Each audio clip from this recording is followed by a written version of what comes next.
going to town.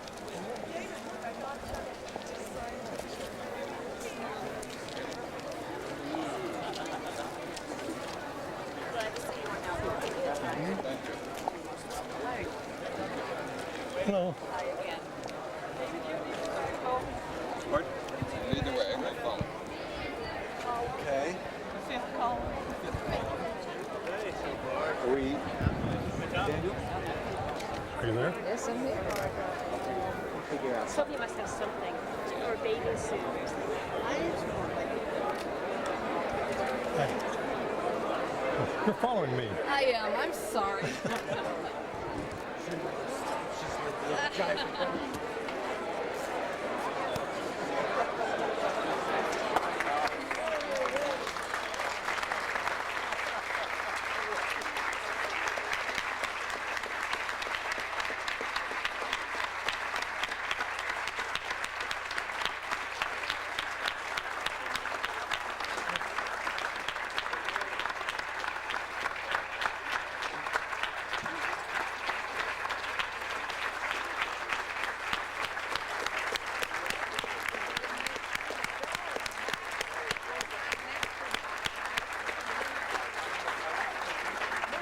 Of this accent on youth, and our new executive director is high, of course.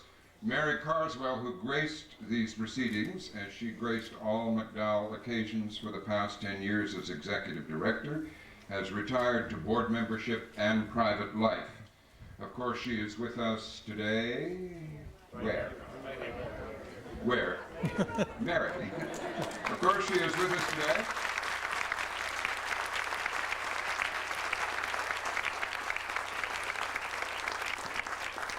You just did what I was going to ask you today. Mary's contribution is immeasurable and I can't quantify it, but for those of us who know what she gave to the colony, know that it was extraordinary, and the condition the colony's in at the end of her 10 years is largely of her doing. We have other reasons for sadness and joy. Louise Bourgeois, the distinguished composer who came here summer after summer, died last year and was widely mourned. But scarcely had the mourning ceased than we saw her spirit rise again over MacDowell when we learned that she had bequeathed to MacDowell an estate worth at least $1.25 million.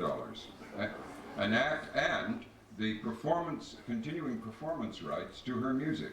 An act of extraordinary generosity from a woman whose work helped define this place. We've been graced by the arrival of new board members and what projects they will be working on a year and a half in advance. And MacDowell's way of choosing artists and admitting them makes that impossible to supply. In its new polity, we are a practical and efficient and insulated way to get money directly to artists. We are a political heat shield. Another highlight.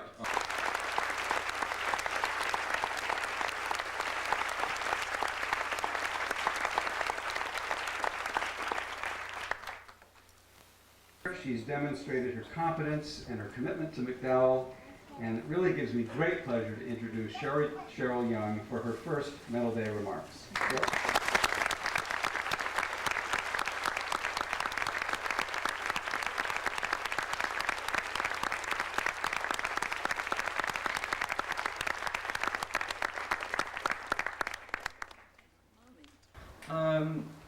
I think that the list is tantalizing, and I just share a few of these with you. We would like to create a film studio. Our film editing equipment is now temporarily housed in Eve's dormitory, so we'd like to put it in a real film studio.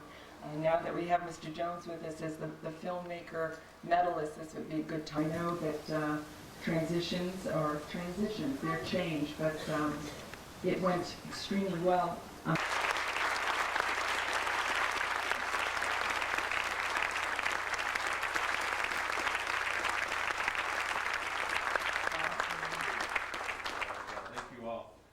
That water is the last thing a fish would identify as part of its environment if it could talk. The artists working in these studios, I think, do have an uncommon ability to recognize and comment on the environment synthesis. The MacDowell colony has evolved in such a way as to support either of these forms of creativity without distinction. So after enjoying your picnic lunch, I hope that you'll join the procession visiting the studios, take the opportunity to recognize the water in which you're swimming, and when you next read a book or play, go to an exhibit or concert that's made its way into being with the help of residency at the colony. I hope you'll remember the exhilaration of collaborating with the creation of today's environment. Thank you very much.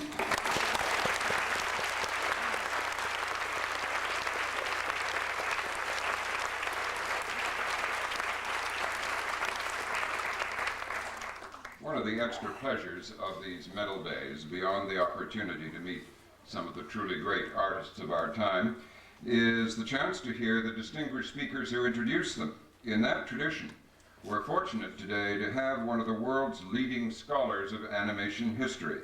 John Canemaker has lectured all over the world on this subject. He's the author of 6 books and more than 100 essays and magazine articles. But he's not only a critic and historian.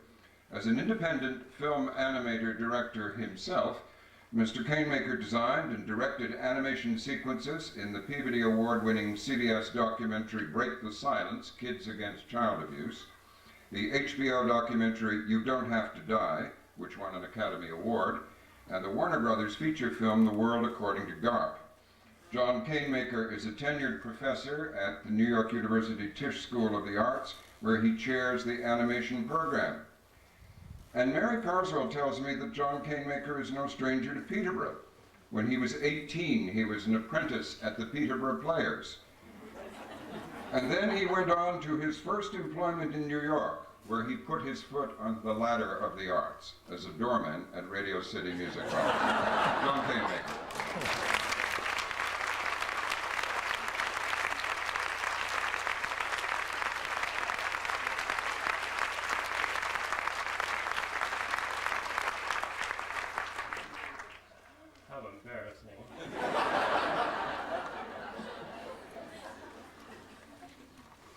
Charlie Chaplin, so the story goes, once admitted that he was jealous of animated cartoons because their timing is perfect. And the reason the timing of animated cartoons is perfect, figured Chaplin, is because the characters never have to take the time to breathe. As a boy, Chuck Jones watched Chaplin, Buster Keaton, and other silent movie clowns as they improvised pantomimic magic before the cameras in the dusty streets of Los Angeles. Sometimes young Jones appeared as an extra in the films, which allowed him a closer look at the comics and their creative processes. They were honestly and simply trying to make funny pictures, he recalled, and were about as aware of dramatic and comedic theory as a bunch of otters. All I wanted in the whole world when I grew up, said Jones, was to be one of them. Years later, at Warner Brothers, Chuck Jones did become one of them. It's debatable, however, as to whether animators ever really grow up. From what I've observed, they are so in touch with the child part of themselves that they never grow old. Ray Bradbury agrees. At his 55th birthday party, he said that when he grows up, he wants to be 14 years old, like Chuck Jones. In any case, at Warner's, Chuck Jones ran with the joyful legacy of the silent comics and passed the torch to a new roster of physical comedians, namely Bugs Bunny, Daffy Duck, Pepe Le Pew, the Roadrunner and Coyote, among others. Jones' films are, of course, not silent. There's music in the background and often spectacularly in the foreground, as heard in Jones' masterwork, What's Opera, Doc?, for which he compressed Wagner's 14-hour Ring into 6 minutes.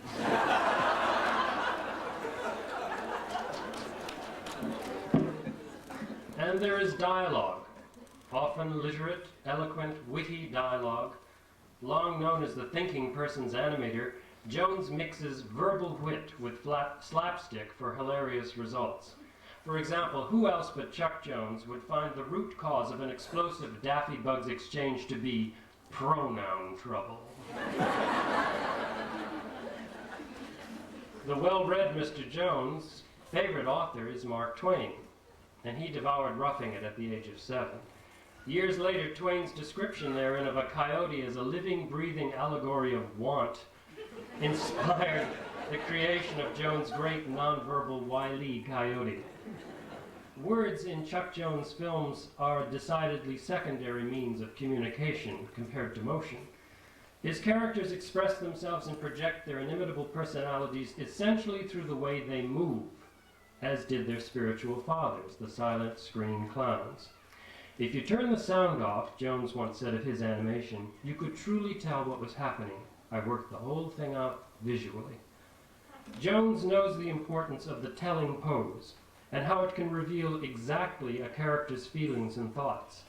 In a Jones film, economy of gesture, the weight of one walk as opposed to another, the scrunch of a jowl, eyes resigned to the inevitability of doom, yields a wealth of psychological information. His powers as a draftsman allow him to communicate succinctly with full effect on audiences. As for the timing and general construction of Jones' films, the best are so jewel-like, precise, and funny that it was undoubtedly they that provoked the little tramp's pea-green envy. Jones is a grand master of an art form new to our century, known as personality animation. Like jazz and the musical comedy, personality animation is indigenous to America. Europe can claim the earliest film examples of frame-by-frame manipulation of objects, but personality animation in which drawings of characters appear to think, to own a distinctive persona, even a soul, that began in Brooklyn, New York. And you can't get more American than that. It was in 1912 in Sheepshead Bay that the great cartoonist Winsor McCay made an animated film about a show-off, bloodthirsty mosquito. And miracle of miracles, the character exhibited inklings of individuality. In the mosquito's eye contact with the audience, his calculated manipulation of props, and best of all, the visual implication that he thinks about how to solve problems, McCay bestowed upon his gluttonous insect the gift of personality, for the first time in animation. Encouraged by the experiment, McCay followed 2 years later with a girlish, pouting dinosaur named Gertie, in a film that is now acknowledged as personality animation's first film masterpiece, and one that Mr. Jones noted was to have a profound effect on me. 1912, the year personality animation began, also happens to be the year Chuck Jones was born. A poetic coincidence, yes. But also a cosmic inevitability that Chuck is here today to be honored for his superb contributions to this new American art form. There is also a mystical confluence in the Jones-Chaplin connection, for Chaplin was the unwitting model for Felix the Cat, the next leap forward in personality animation. After Felix came Walt Disney and his now immortal mouse, to build upon and bring to maturity McCay's earliest experiments. Musing about first-generation animator McCay's uncannily advanced techniques, second-generation animator Chuck Jones once wrote, "It is as though the first creature to emerge from the primeval slime was Albert Einstein, and the second was an amoeba, because after McCay's animation, it took his followers nearly 20 years to find out how he did it. The two most important people in animation," continued Chuck, "are Winsor McCay and Walt Disney, and I'm not sure which should go first." Today, Chuck Jones goes first. He led personality animation into psychological and emotional territory that Winsor McCay never dreamed of going and Walt Disney never went. Early in his directing career, which began in 1938, there was a period of what he calls Disney worship.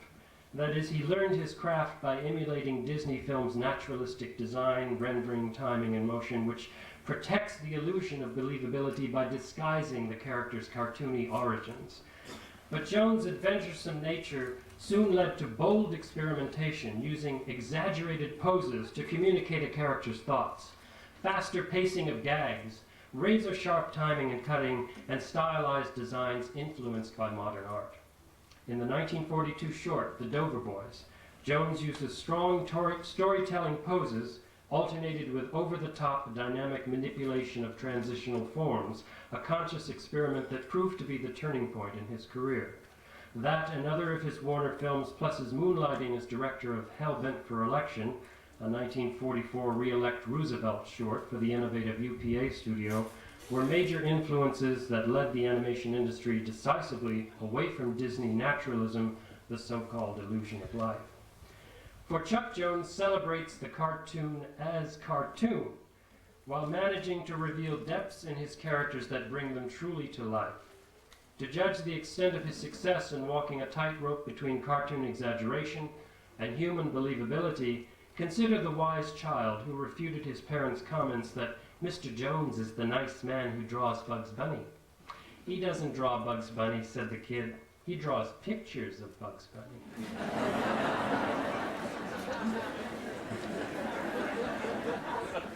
Chuck Jones has rightly been called the most gifted animation director who ever lived. It's true that he toils within the Hollywood studio system, but animation, as he practices the art, is the ultimate auteurist cinema. Jones' control over the animation processes, as well as the highly expressive faces and bodies of his characters, sometimes required him to draw as many as 300 or 400 layout drawings per film. His personal filmic stamp is as distinctive, recognizable, and enduring as that of Capra, or Sturges, or Chaplin and Keaton. The brief 6 minutes allowed for each short did not prevent Jones from creating a full and limitless world on the screen. His numerous self-imposed disciplines within each film refined character to its essence, as Jones unerringly locates the gist of a personality, an emotion, a story. The 1953 tour de force, Duck Amuck, hinges solely on the personality of Daffy Duck and creates what one critic has called an essay by demonstration on the nature and condition of the animated film and the mechanics of film in general. The Dot and the Line is a directorial tour de force in which severely distilled designs of simple forms still manage to assume full personalities, expressed again primarily through movement. The construction of Jones' films could have been devised by a Swiss watchmaker. Yet, they are not mechanical, but are joy-filled and often ironic cinematic observations of the human condition. Greed, lust, cowardice, obsession, frustration are among a full gamut of adult-oriented emotions revealed and explored by this modern Aesop. Our life experiences are profoundly reflected, clarified, and intensified in the animated antics of a trickster rabbit, a cowardly duck, an obsessive coyote, an elusive roadrunner, a singing frog, a soft-hearted bulldog, an amorous skunk, a Grinch, a Dot, a Line, and occasionally a hapless human. These durable characters have attained, as Peter Bogdanovich put it, a mythic position in world culture as entirely recognizable human, not ethnic archetypes. Like his idol Mark Twain, Chuck Jones had a call to humor and has spent a lifetime seriously scribbling to excite the laughter of God's creatures. Like John Dryden's straw that tickles a man, your films, Chuck, are instruments of happiness. We thank you for the happiness and pleasure your art has given us through the years, especially the laughter. It's a great privilege for me to present this honor to you for your unique gifts and joyful achievement. Ladies and gentlemen, Chuck Jones.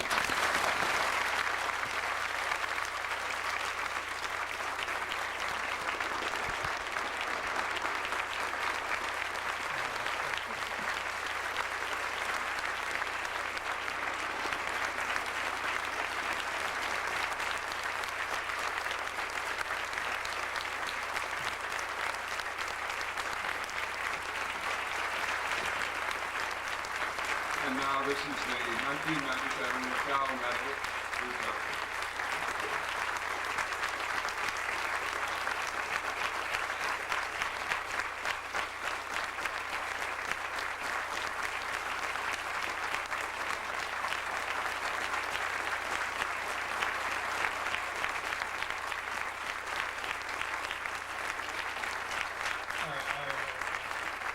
I tell you to stop, but I really don't want you. This is quite an impressive thing. This looks the same to me today as a penny did when I was 3. I put that much power to it. I could buy, curious, that penny would buy like 18 jelly beans. And I was going to say to John, I'm just glad, I'm sorry I didn't live long enough to hear this speech. No.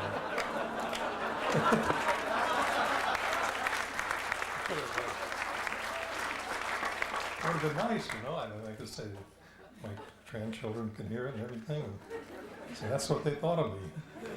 But it's very nice of John now. When I became a director, I gained what you have to have. I think any person who's going to try to do anything creative has to have a certain amount of authority. Well, most of my life I had none. And like Woody Allen, he said I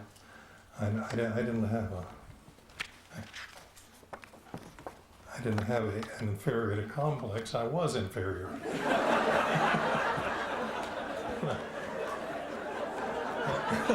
I was, you know. It never occurred to me that there was any future for me.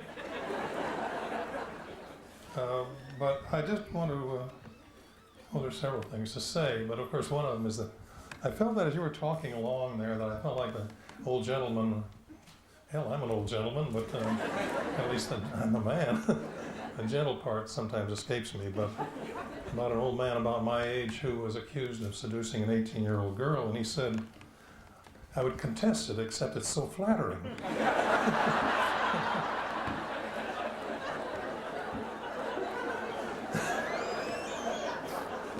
But it's clung to me all the years, and I was just talking to Ken Burns, who was here and one of the great filmmakers of our time, and we'd agreed that blank piece of paper is the enemy of all creativity.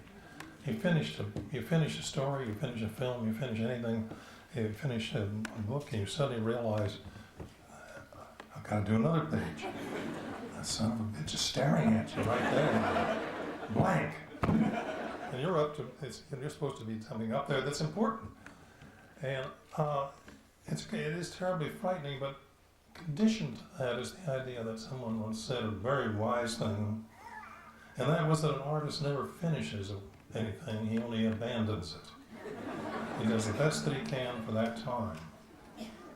And I know, I want to interject here, one of the things I did know that I did absolutely right in my lifetime, but I can be certain I could never have done any better, was to marry my present wife.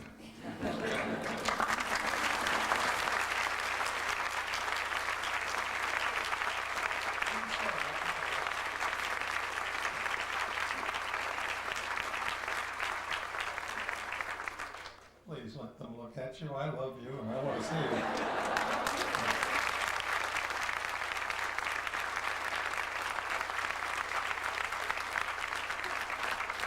See, Mary and I were childhood sweethearts, not with each other, but we were childhood sweethearts.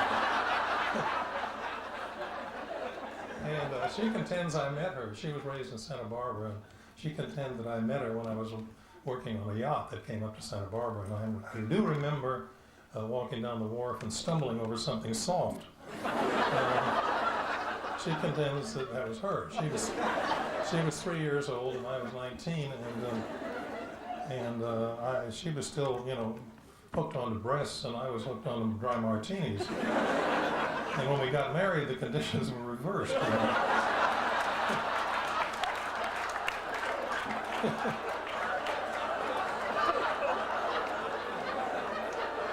So we both came, you see, and it comes out. I'm reading something that Bat Masterson said. He became a sports writer in New York after he got tired of killing people. And so one day he was typing on his little typewriter, and Gene Fowler noticed that he was working. The guy got up and left, and 2 days later he was dead. So Fowler went over and got this piece of paper out. And this is what he said. About like this. He said, in traveling through this country of ours, I noticed that there is a great and fair distribution of everything in our society. He said, take ice, for instance. Everybody gets an equal amount of ice. The rich get it in the summer and the poor get it in the winter.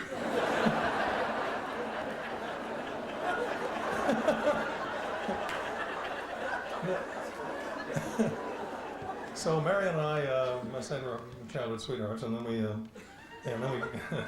we grew up and graduated from different schools. I didn't graduate. I was thrown out of high school, thrown into art school, thank God. And so she went on, and she married somebody else, which I don't think was quite sporting of her. She did. And I married somebody else, and we had children, but not with each other. And you can see how this works, right? And we went through all the childhood bit separately. So when we met and fell in love, we didn't have any problems about all the irritations and so on. But somehow we fell into a thing that it does not let you in on a truth, because I can't give you any big truths. But we decided that we would abandon a single word in the English language that we felt had given a lot of trouble to us in our life. And the word was why. And I noticed when I was young that when my mother would say, "Why didn't you bring more money home?" Or other women would say, husbands would say, "Why can't you cook the way your mother did?" A classic example of this, of the why, is, "Why did you spill the ink?" Well, I can tell you what the answer to that is, in case there's anybody here of the nether generations of, say, 5 or 6, and then somebody comes in and says, "Why did you spill the ink?" Yeah, the answer is, in the beginning there's the cloud of roiling gases. And out of that, the solar system was formed, and way down in the solar system was a tiny 50th rate dot of sand called the Earth. And eventually the fires burst out, and then water poured over everything, and then little terrible creatures attacked one another, and finally some venturesome idiot of a bug came crawling out of the water and eventually became a human being. And somewhere between that time and this time, something impelled me to spill the ink. But I don't know when it happened. Well, what's the alternative then? What do you do? What do you do instead of saying, why did you spill the ink? What happened? What happened? It's a lovely way of looking at something. It's not an accusation. Man, of course, the term why is very valuable, we found, if we use it only on ourselves. Why the hell wasn't I nicer to my wife is a lot different than saying, why aren't you nice? Right? It is, it's true. Anyway, work with us. I'm not suggesting anybody else try it. It'll only lead to terrible wars within the matrimonial picture, so don't pay attention to me.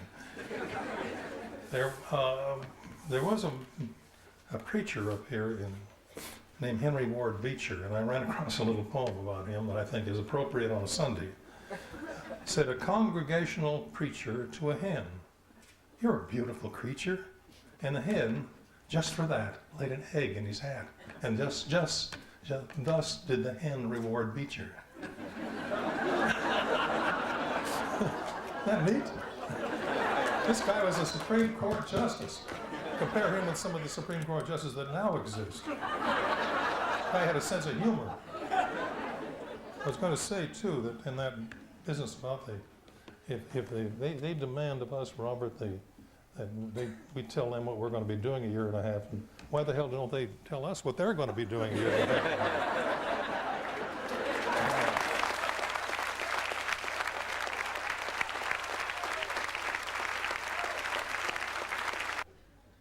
When I received this, it's really true. Because you have to face this thing and start it from scratch every time you do a new thing, it really is true. I've never been able to absorb in any way the idea of medals and stuff like that. My good uncle one time told me that there are only 2 things that you have to worry about in life, and one of them is an old Spanish proverb that says, "The road is better than the inn." And he said that means that, and that stands you in good stead. I get a thing like this, marvelous, marvelous. For the instant, one of the great things, and I hold it in my hands, I want to take it home and boil it and wear it even. But now I have to go out and make another drawing. Right? And that's where the fun comes in, but also it's disastrous, because I want to sit here and just wallow in this medal, right? Wear it around my neck and go around and say, "Look at that, buddy." If you know how to make pictures, do you? I'll show you. But then you can't, because the road is better than the inn. A friend of mine got an Academy Award in animation one time. He came to me and said, "What am I going to do now?" I said, "Well, what are you going to do now?" "Yes, what are you going to do now?" He said, "But this is the best I can do, an Academy Award." "What?" what gave you the Academy Award? Why did you get the Academy Award? Because it's something you did. Your peers paid attention to you. Why not just go out and do something else and maybe some other peers will pay attention? But he was heartbroken because he felt that he had to go out and win an Academy Award every year. And let me tell you that in spite of all the talk that there's been about the machinations of the Academy Award, I've never heard of anybody winning an Academy Award by going out to do so. And any more than, can I go out and earn this because I want it or need it? No, sir. This is an award that is given freely and honestly. I think erroneously in this case, but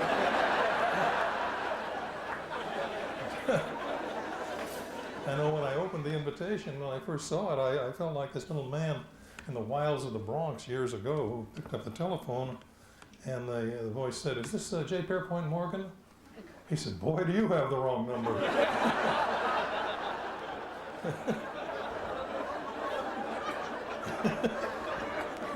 Getting like that. But of course, like Daffy Duck, I'm slopping over with modesty. Where Churchill knew how to handle that one. Somebody said that Wilson was a very modest man, and when Churchill said that, on the other hand, he has a great deal to be modest about.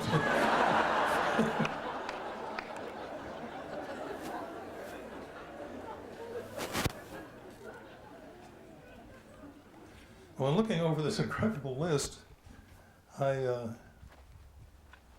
Marion thought that maybe they needed a Jones. And she said they thought they slipped one time, and they had Jasper Johns, and they thought they had a Jones, but they, damn. Shows what an error in printing can do for you, you know. But hell, so I checked the list again to see if there are names I could feel at home with, like Newt Gingrich or Rush Sausage Limbaugh. But look, so I went down the list and I saw Wilder, Calder, Hopper, Mailer, Cheever, to mention only the names that end in ER. I felt as I had my first day that I left art school. I went for art school with her. My father, as I said, pulled me out of high school because I got tired of reading them. I started reading when I was 3 years old because my father contended that if I wanted to read, why the hell not go ahead and learn to read? So he did. There were 4 children. We all learned. I was a laggard. I think I was 3 1/2 before I could conquer. And as I told the people the other day, the first book I read was Uncle Wiggily, and I was so enchanted with it, I went for another book, looking for another book, and I found Uncle Vanya. At 3 years old, that was a little obscure. But he insisted that we learn to read early, and when I got to high school, I was dreadful because the books, Hugh Wynne, Free Quaker, Son of the Middle Border, and those things, and I was beyond that. I'd read Dumas, and I didn't understand a lot of it. But Father said the only way to tell the difference between good reading and bad reading is to read bad reading, and then you'll discover what it is. Don't let anybody tell you, he said. Find out. He had another rule which worked very well for us because, as I say, there were 4 children. He said that nothing intelligent in the history of man has ever been said at a breakfast table. And so he said, bring a book. So he brought books. He didn't read the newspaper, and when he read the whole thing, and he said, if you can't read anything else, read the cereal boxes. Anything, but don't talk. I don't want to hear anything. It's bad enough waking up and then facing the fact that you're going to have to go someplace. But think of it, how awful that is. You're going to sleep, and then boom, you're up, and you're going to have to go to high school. If I had to go to high school again, I would kill everybody around me to keep from getting there. I hate it.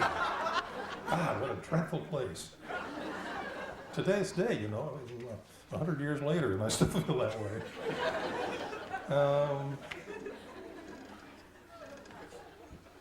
I remember,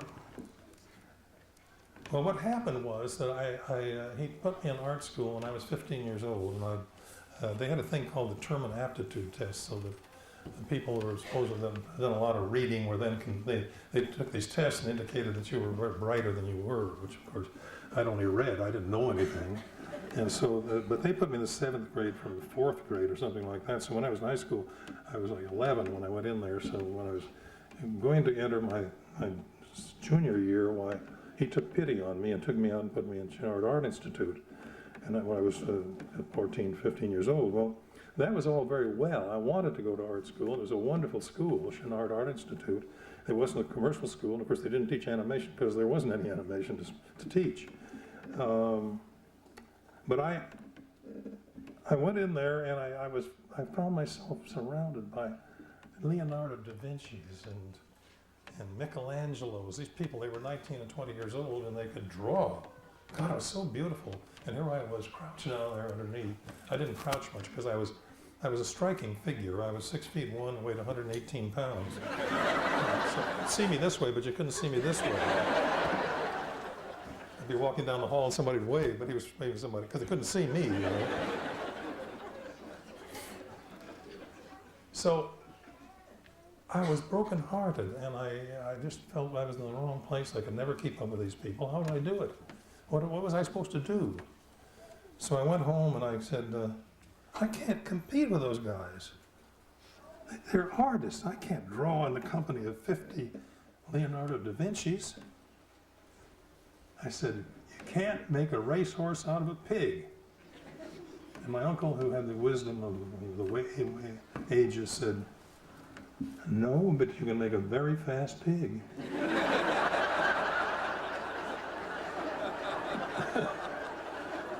So I thought, that's it. I learned right then. Number one, you don't compete. Creativity is not competitive, no matter what anybody says. Later on, we never competed with, I thought we were even remotely competing with Disney or anybody else.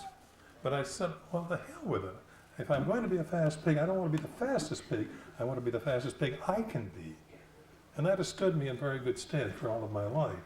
In other words, I don't worry about the competition. I don't worry that somebody can draw better than I do. Of course somebody can draw better than I do. The best drawing I ever made, the next person can come along and make a better one. But better is idiotic in drawing. What you're trying to do is express yourself, isn't it? You want to say something, and you want to say it as well as you can. So I've been a pretty good fast pig, as pigs go. Remember what Thurber said about his cook? He said, she was a wonderful cook, as cooks go, and as cooks go, she went.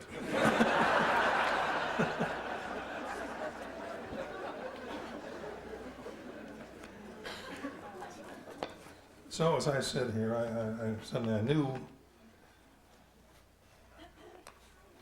So knowing that and translating it into today, I can take the same word, fast pig, and realize that that's the heart of this colony. That's what it's all about. What creativity is all about. You can't be the best artist or musician or Jew's harp virtuoso, nor do you have to be. I could be a fast pig. I could never be or want to be that impossible goal, the fastest pig. And so a bit of mango, I ran into a wonderful fruit one time, and there was a little poem about it. And it sounded so wonderful, this castaway. He said he bit a mangosteen. And all my life I wanted to bite a mangosteen, so I bit a mangosteen and sent jauntily off to be as fast a pig as life would encourage me to be. And to do what I think the cave painters of the Ice Age did. I think the first one who went down and sat down in there and started scratching an aurochs or a mammoth up there with 17 legs and then filled his mouth full of red ochre dust and held his hand up against and petting the first airbrush. And it's right there. It's right there on those walls. And that was 200,000 years ago or something. Pulls it away and there's this perfect hand up there. Let me tell you what happened. Because this is the way it was at Warner Brothers when we were working together. The second person who came down, whoever it was, took a look and said, that looks like fun. And he sat down and did it too, his own way. He didn't try to copy the other bird. He just thought, my God, you can draw on those walls. I suspect that's the kind of way it is here, isn't it? in his ideal situation, we say, look, he's having fun, I'm going to have some fun too, not in copy, but just to be with him. But he didn't come down and say, I don't know, an oryx doesn't have that many legs. It took 100,000 years for the first critic to be born. Or we wouldn't have art of the Ice Ages. The critics come to an artist and tell him what he had in mind.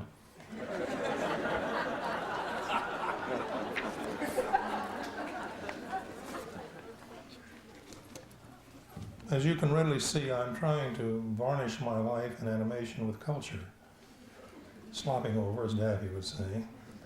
Nevertheless, when Cro-Magnon started, a group of young Cro-Magnons started at Warner Brothers in 1933 under a mentally stunted Neanderthal named Leon Schlesinger. Our working conditions were not unlike a rather untidy cave. Since we were an untidy lot, especially intellectually, so we like our squat and happy antecedents, reveled in it. The animation of the critic had yet to be born, just like the Ice Age painters. What saved us was that that we made pictures. All of our films were made for theaters, and we only had one thing, and that was supposedly we were trying to make people laugh. In order to do that today, you would make a careful study of audiences, right? And you'd find they were very divergent. They have nothing in common. They may laugh together, but they don't. They laugh for different reasons. They're subtle, and they block out all those subtleties. And when you got through, you couldn't write anything as funny. But we knew that for one thing, we never made pictures for children. And the people that I worked with, like Dr. Seuss, told me he had never written a book for children. He says, "You supply the children, I'll supply the stories." And so we made pictures, and we knew that they weren't made for children, and we were pretty certain, having met a number of adults, that we weren't making them for adults. So what did that leave us? What it left us was that there were 8 or 10 of us there in a room together, all kind of creative in our own odd ways. It left us to make pictures for ourselves. And I think that's what happens, and that's why the glory of this colony is. Exactly. You make it for yourself.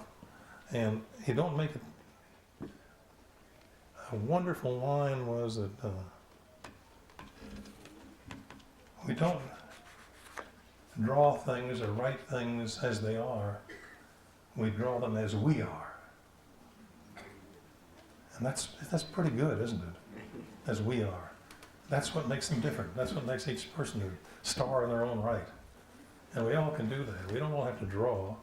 God knows, most of us will be knocked down by our parents before we're 5. And my mother was, fortunately, all 4 children went into graphic art one way or the other.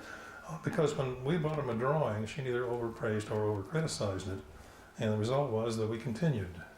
Not that we want everybody to continue doing animation. God knows we don't want that. I don't want that kind of competition. But that's the way it went. And so being here and receiving this award is certainly the most exciting and wonderful thing that's ever happened to me. And I remember a couple of things I wanted to add on this diatribe. I believe it was, well, here's one, Rimbaud. This is roughly translated. Communication, he said, is a cracked kettle upon which we beat tunes for bears to dance to, when all the while we wish to move the stars to pity. It's a nice challenge, isn't it? I thank you for inviting me here. I haven't any reason to believe that I belong here, but I'm happy you asked me. Thank you.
thing in terms of numbers. There are 1,000 of you and there's one of Chuck, so I was hoping that everyone would be respectful and refrain from pursuing autographs after today's ceremony.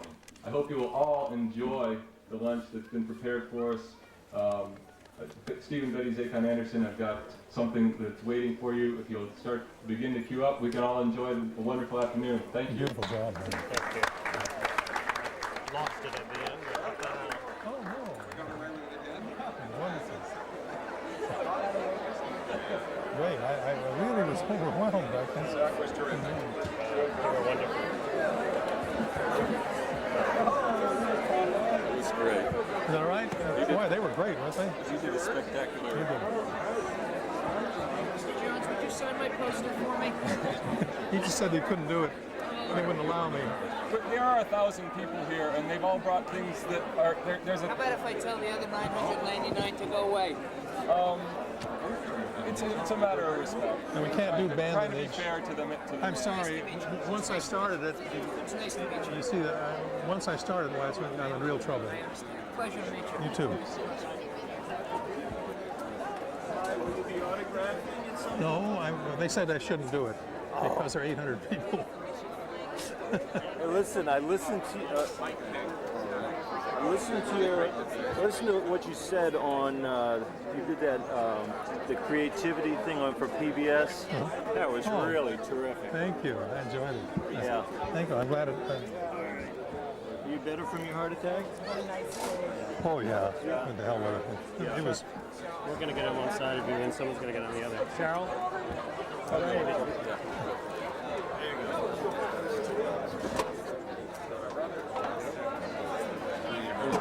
This ends. So. Thank you. Thank you very much. My son Brendan Rock is Hello. How are he you? would like to grow up and be an animator too. Just have to grow up. He Stay doesn't have the to same grow age. up. That's what you do. This way? Excuse me.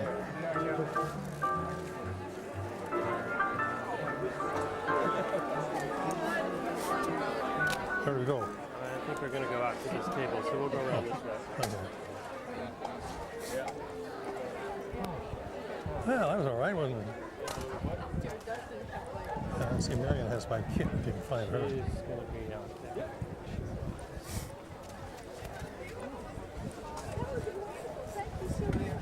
What did I pick up here? I don't know. I didn't order that. You bring your own flag. Whose table they're at, I believe. Where is Mr. Jones? Steve? Here I am. It's right there.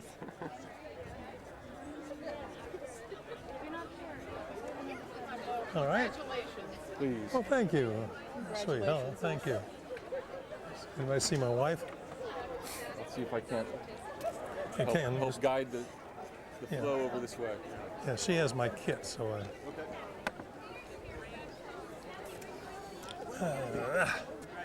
Let me find Marion. Okay, I'll hold your seat. You gals have a list, excuse me. Oh, I'm sorry. I'm sorry I bumped you. I remember. Darling, fantastic.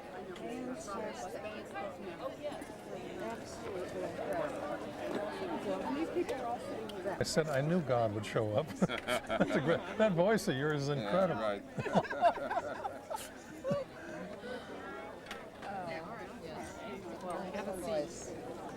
Okay. The medal's in there. The medal is in there. Oh, good. Okay.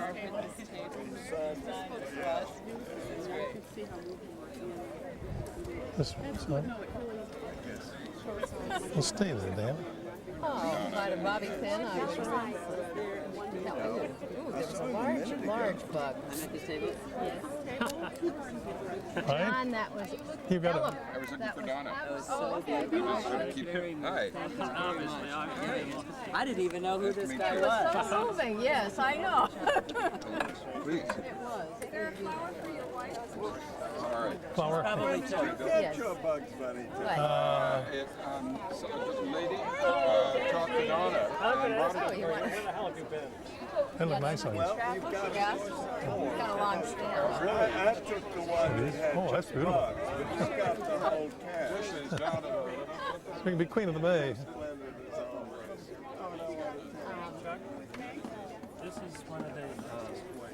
Donna Cameron. She was Hi. on the panel that selected you for this Oh, award. poor girl. And this is very We'll live it down. Congratulations. Thank you. I love your work. My Thank son you. loves your work. Hello. And it was so great that you made her stand up. That was very nice, Damn wasn't right. it? I was wondering if I could disobey the announcement. Hello, Hello, darling. How are you? Marilyn.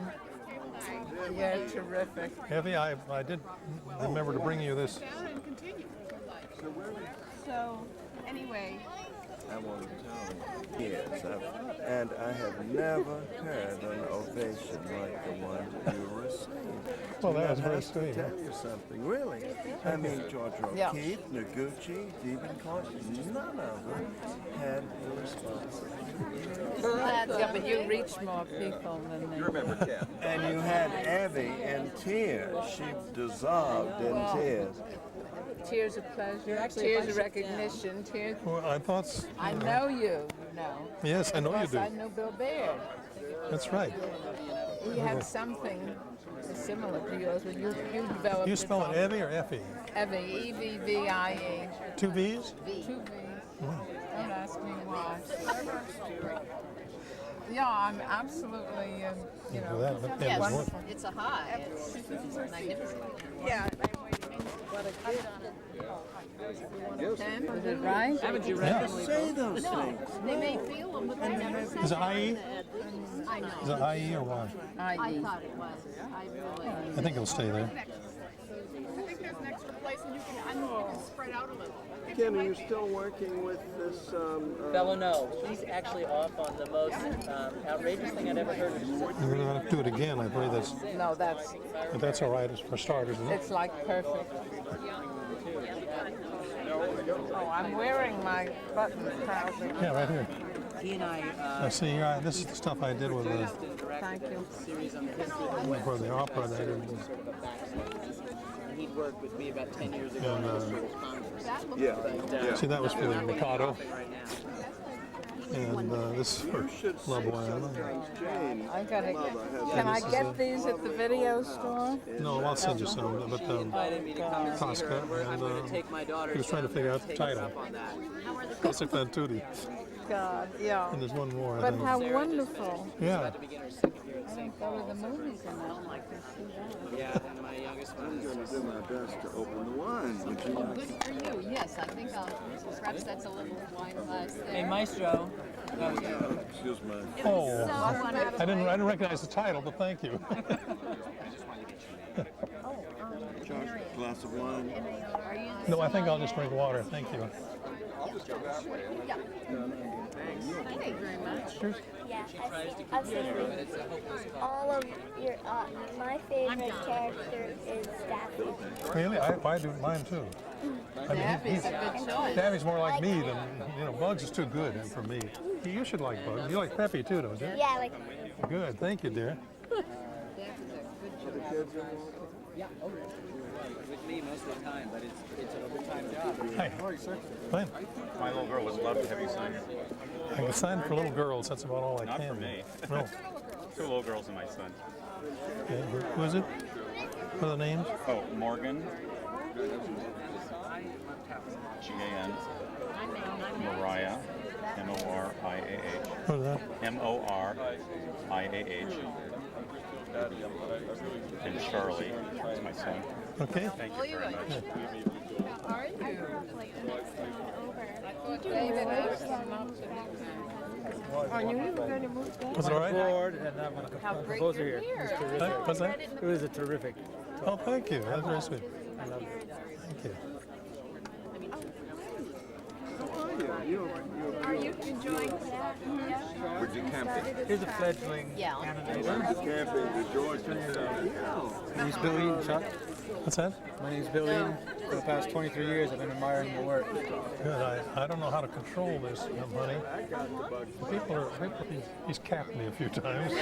He's done something. What he's done to me, I don't know. He's cleaned your teeth. You don't have any caps. Oh, sure. Yeah. I just want to give you this. I was up in Canada, Blah, blah, and blah, blah, this blah. is a loonie, and this is now called a toonie. It's a new $2 bill. Oh, really? Looney Toonie. Oh, good heavens, you sure you can spare it? It's like 50 cents American. Are you sure? Oh. You could, Yeah. it's just, No, I didn't want just you. really cute. You want to do it? Okay. Yeah, I'll give it to you. It's Sure. really cute. Oh, great. That's a toonie. The $2 ones are called toonie now. Really? So this is what you get for change up there. All right. So it's, Now, wait a minute. I'll exchange something for you. all right. Bye. When I was up there, I just thought that I thought of you. I was coming down to meet you today. You can have this, but don't tell anybody where you got it. Oh. Oh, thank you very much. Here. Could you please sign this? Yeah. David. I'm so happy to see you.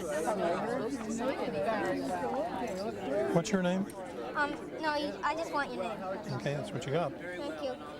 That's it. I've got to get somebody to. Okay, Mr. Jones, I'm not going to ask you to sign myself from One Friday Evening, but I would like to shake your hand. Thank you. Oh, thank you so much for coming. Oh, it's such a pleasure to be here. Oh, yeah, that's original. It'd be great if you could Oh, just man. my name is Mike. Yeah, as long as you don't tell anybody. Mike. Just Mike. One word. We're on our way. I've heard. Okay, don't tell anybody where you got it. Oh, I can probably. So I can't tell you how pleased I am that you were the one that up there. And Madam X is reunited with Dr. Plotzer. Well, you certainly roused up right England. Well, I may seem crazy, but I prize. Yeah. I prize the literary mind. I mean, you know, Mark Twain said another thing. That he said literature is like fine wine. And he said my writing is like water. Everybody drinks water. That's pretty good, isn't it? Pretty good. He's always good. The great thing that you won't But some people, like Jesus, could make wine out of water. So. Yes, that's right. But I never saw that happen. But I have to take somebody's. You got a chair, John? Yes. I don't. Join you? Oh, please. But I saw Mark Twain. That was a wonderful Yeah, there's room if we all. Yeah, there was another place, and that's such a remarkable man. Yeah, we can. Oh, I see.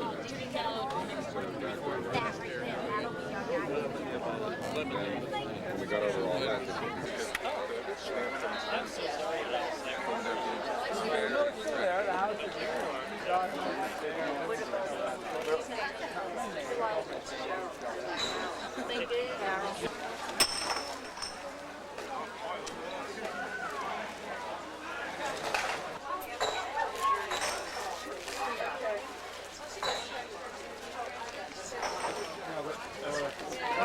They wanted me to sign three.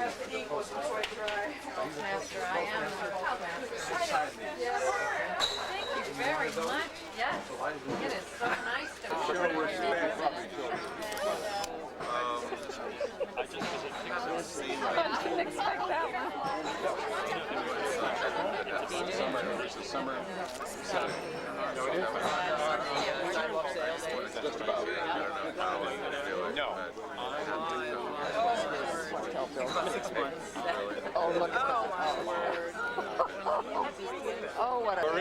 At least it's prediction.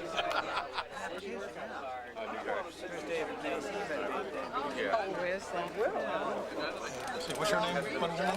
What name is it? What's her name? Oh, what's your name? And I think very well with you guys. Don't think. We'll see you at the next. See you at the next event. We're driving back to Washington, Connecticut to pick up 2 children. You're leaving, are you? We're leaving because we have to drive to Portland. Good to see you, Gary. I'm so Here you are. Thanks. You'll have to take it off, see what it is. You can wash it off. It's so nice to meet you. You can wash it off. Okay. Thank you. Never going to wash that shirt. I didn't have a chance to meet, but It's all soaking wet, blubbering away. We're about to go off because we have to drive to Portland. It was my pleasure and a great honor. And you made this the best day we've had. Really? Oh yeah, it was just so lighthearted, funny, and moving, and literate. You inspire us all. We'll try to not be ill. Now I'm going to go and try and be 14. Okay. Please come over and we'll take a ride. Would you like Yes. this? I do.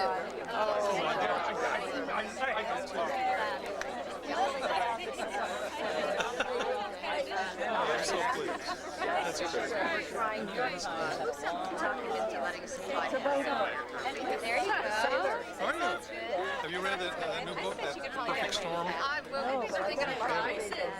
No, this. I know, but if you're a sailor, you love it. The Perfect Storm. It's a bestseller, but it's not a novel. It's a story about the It has.